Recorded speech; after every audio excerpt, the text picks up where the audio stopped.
Alright, so in our last two videos we have taken a couple radios and put them to the test. What we're doing is taking the radios that we use and testing them in a realistic operating condition. This is our equipment, and we want to make sure that it works in our environments. And so we took these out and put them to the test, because when you look at what the radios claim they can do, you go onto Amazon or wherever they're on their websites. This Luiton claims that it can hit 6 kilometers. That's 3.5 miles. Yeah, I'm not good at the metric to freedom units conversions off the top of my head, but that sounds about right.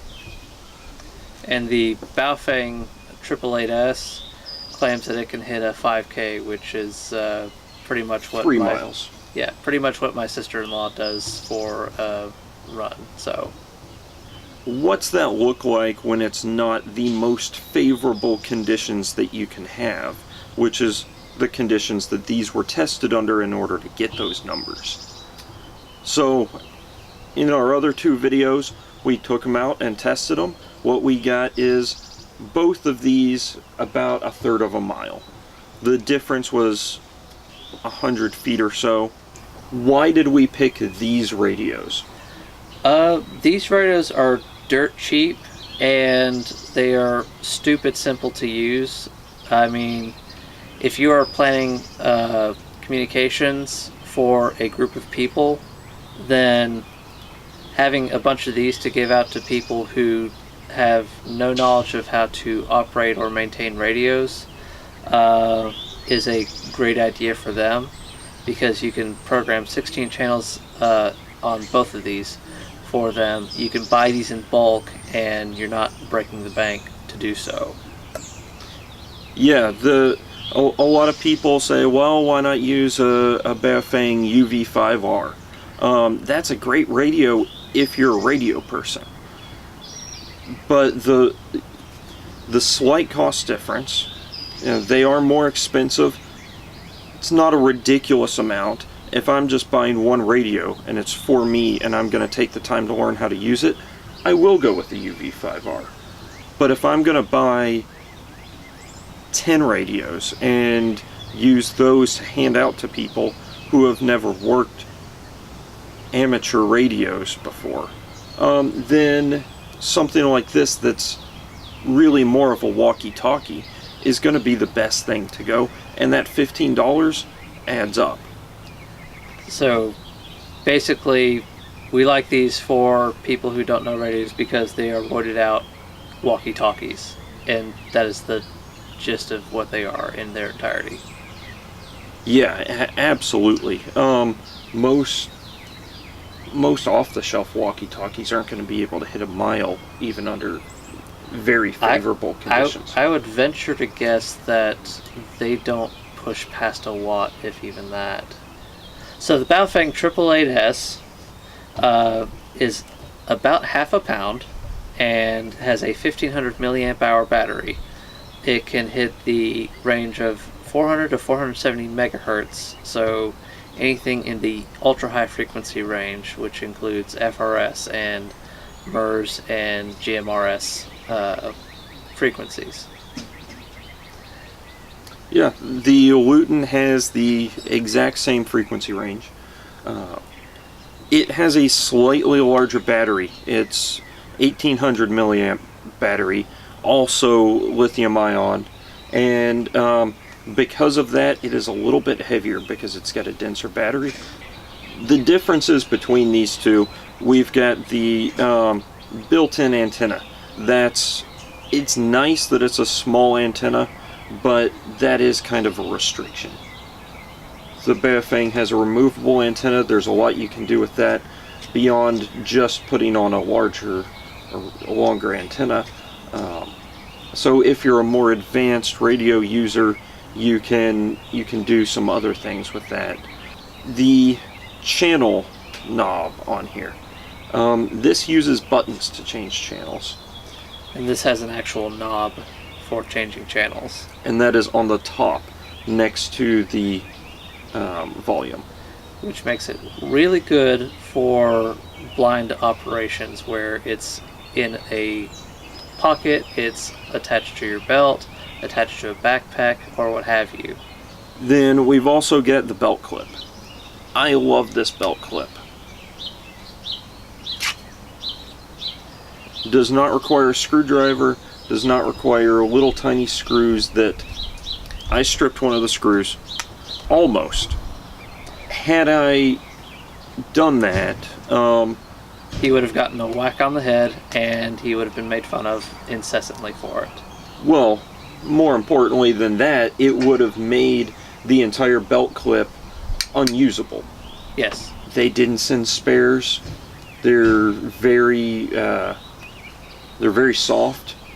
So you've got to be careful with those. At least with this, you don't have to use a screwdriver. It's just right there. That's a huge plus in my book. Yeah. That said, I've had plastic holsters break on me before, so you'd be in a very similar boat if you broke the plastic clip there. Yeah. Yeah, that's definitely worth considering.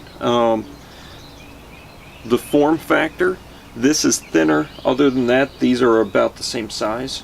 Being a little bit thinner, if you plan on wearing this in some kind of tactical pouch, this might actually be more difficult because it's not going to fill out that pouch completely, and so it's going to be leaning and stuff like that. That's going to be easier to access. Whereas that would be great for underneath an overshirt. Or just dropping it in your pocket. Both of these radios have a monitor mode. Mm-hmm. The Baofeng has 2 programmable buttons on its side. So the monitor mode is used for, basically it disables CT, CSS, and DCS, and squelch. Mm-hmm. So you're able to just monitor a frequency. That's something a little bit more advanced, but both of these have it. This one does not have a dedicated button for it. This one So on the Luiton, the button is the same as the change channel. The Baofeng has a flashlight. I don't consider that a huge plus. If you are carrying a radio, I imagine you've got a flashlight. It's not very powerful, it's just an LED, single LED.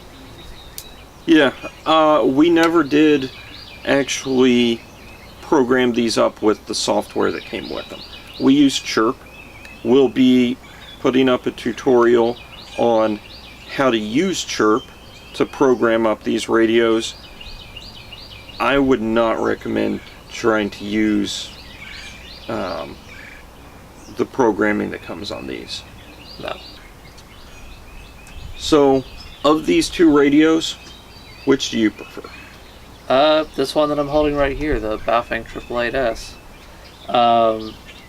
You can swap out the antenna, give it a little extra oomph, and for a guy like me, if I can push something just a little bit further, I like to do that. This goes great in a backpack or a man purse pouch kind of deal. Yeah, you like all the bells and whistles. I am a geek. I will not apologize for that. Geeks like their toys. I like the Luiton. I feel that the small form factor is something that it's really slim, compact. I know it's roughly the same dimensions, but having this shorter antenna makes it a little bit more usable, wieldable, I think. I like that I can just drop it in a pocket without any problem. It's no thicker than a cell phone, and the ability to carry it various places is kind of That's what I like about this, is the concealability and just the ease of use. I would take either of these over some of the more advanced radios, just because of how easy it is to carry around and hand to anyone and let them use. So this is mine for simplicity. These are both very decent radios, especially for people who don't know radios. At the end of the day, since we're radio guys, we're going to be going for something like the UV5R, or the I'm planning on eventually getting my hands on a UV DR, the digital variant of that. Oh, okay. Because, again, geek, and I like my toys. Thanks for watching Geek Preppers. We'll see you next time. See ya.